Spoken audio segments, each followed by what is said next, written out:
Hello, my name is Richard Ortiz. This is my issue speech for my public speaking class at Wayland University. The issue that I chose to talk about today is the government shutdown, something that just recently happened. We all know, as far as, we've heard on the news, we've heard everything that's been going out. So, recent public shutdown of the government, nicknamed Government Shutdown 2015. All right, basically when it comes down to 3 points, Republicans versus Democrats, effects for civilian versus military personnel, and bottom line, the budget. All right. According to Amber Phillips for the Washington Post, the main topic, as far as the government shutdown was going, was over abortion. And as far as Senate Republicans held a vote Monday to defund Planned Parenthood. They wanted to strip them of $528 million in federal funds for the organization. Votes failed to proceed over that hurdle, and even though if it had passed, there were reports that if it made it through the House, President Obama would eventually veto it. On Monday, according to her report, Republicans' top-tier candidate, Donald Trump, added fuel to the fire, saying that he supported the shutting down of the government to defund Planned Parenthood, saying that if Republicans stuck together, they could win this thing.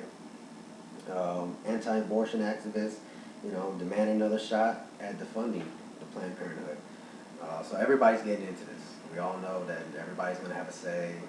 Everybody wants a piece of the pie, wants to have their own little sense in. So, they're going to go.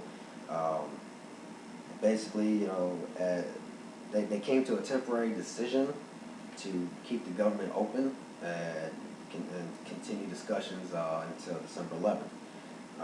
When they return, Senate Majority Leader Mitch McConnell and House Speaker John Boehner figured that the best way to win would be to attach a bill defunding Planned Parenthood to a must bill passed that funds the government.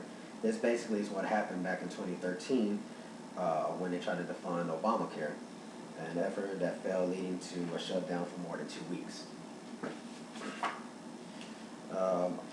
Effects for civilian versus military personnel.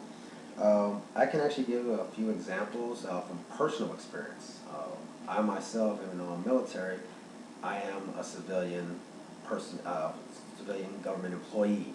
And I know back in 2013, when the first shutdown came through, we were actually told not to come to work. Eventually we came to work. We were considered essential personnel versus non-essential personnel. And as well as other people, they went to work. Not everybody got their checks on time, so they were kind of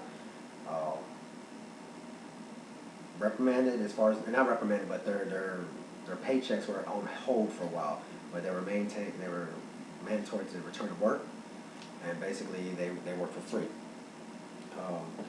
And again, as it comes down to, it's basically budget, as far as what the bill has to do, the government has to do, as far as trying to make sure that they pass a budget for our nation. The second point that I have is basically the government personal interests versus needs of the people. I mean, when it comes down to it, you have the government that's what they want to do and their personal needs versus what's best for the people. Give you a brief history in case those of y'all who forgot. It's a little refresher on what happened the last time the government shut down. It all started over the Affordable Care Act, basically Obamacare, what people started calling it. Congress failed to come to an agreement on the budget after Republican lawmakers began pushing to defund Obamacare. Democrats and the Senate Democrats and Obama administration rejected proposals, which resulted basically to a partial government shutdown that began in October of 2013.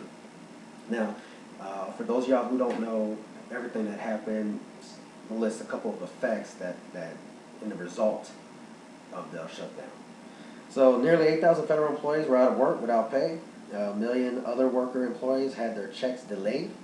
On day 5 of the shutdown, Congress voted to give furloughed employees retroactive pay. Meaning basically, like I stated earlier, they had to go to work, but they didn't get their paychecks right away. They were back paid. Non-essential departments and employees were again furloughed. National parks and zoos, NASA was all closed. National Park Service lost more than 700,000 daily visitors, which typically average out to about 76 million in the national economy each day. World War II Memorial was closed. Of course, you had some veterans. They pushed past the barricades so they can go and see the memorial. The VA financial benefits were disrupted. Millions of veterans and their families almost did not receive their benefits. An agency claimed, or the agency claimed that if the shutdown had not eventually been resolved, that they wouldn't have been out to send out compensation checks to over 5.1 million veterans. On a more funny note, shutdown beards became a thing. Basically, the people that were furloughed and those who didn't go to work, they grew out beards, and they refused to, they refused to shave, and they tweeted out pictures of their beards until Congress ended the shutdown. According to an estimate by the financial service company Standard & Poor's, the government shutdown cost America a whopping $24 billion, or on an average $1.5 billion a day. As you all know, the shutdown finally came to an end on October 16th. The House and Senate voted to fund the government until January 15th and extend the debt limit. Minor changes were made to Obamacare, requiring income verification of those receiving health care. President Obama signed a bill shortly after midnight on October 17th, ending the shutdown. What does that say for us now and shutdown in 2015?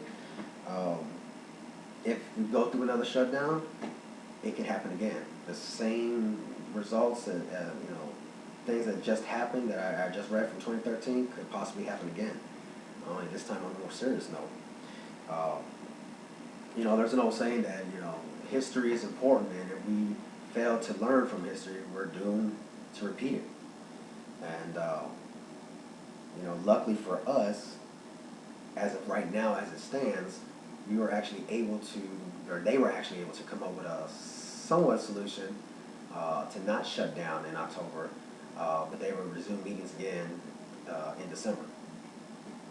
Possible outcomes: we shut down again. Everything that I listed earlier all comes full circle again. Veterans won't get their pay. Military personnel will remain active, will remain working. Federal employees will be out of work, won't get their paycheck, possibly furloughed again. It's a downward spiral, and hopefully at some point in time, government will come to something that's in the best interest of the nation. Let's see.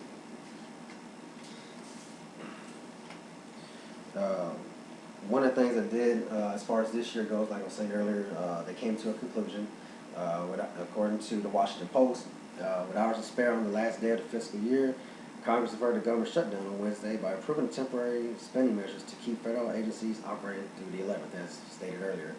The legislation was approved only because of strong support by the Democrats.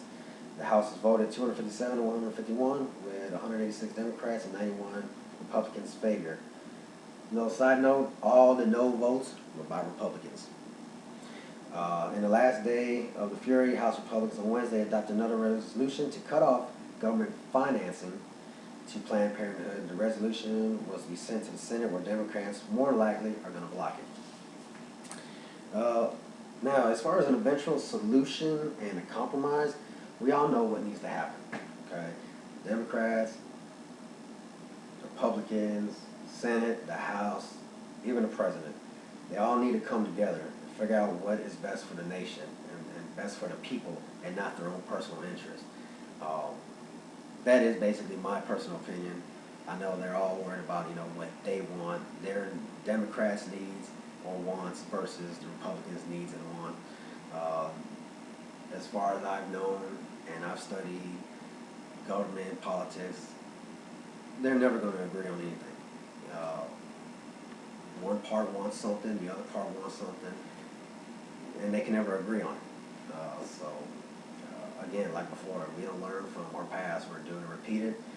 They're going to do whatever they want. It's my personal opinion, but I mean that's how I see it. The nation it's at its point, it's at its state because they never come up with a solution. They're always bickering. Sacrifices must be made. Again, do what's best for the nation, not in your personal interest.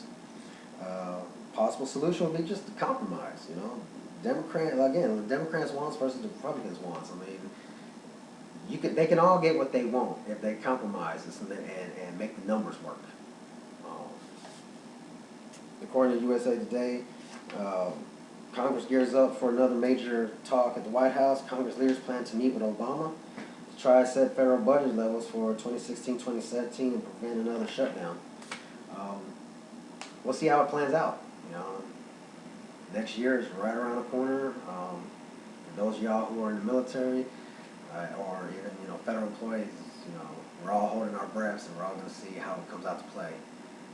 So again, this is my speech, my issue speech for Wayland Baptist University, talking about the government shutdown. I hope you enjoyed it. Thank you.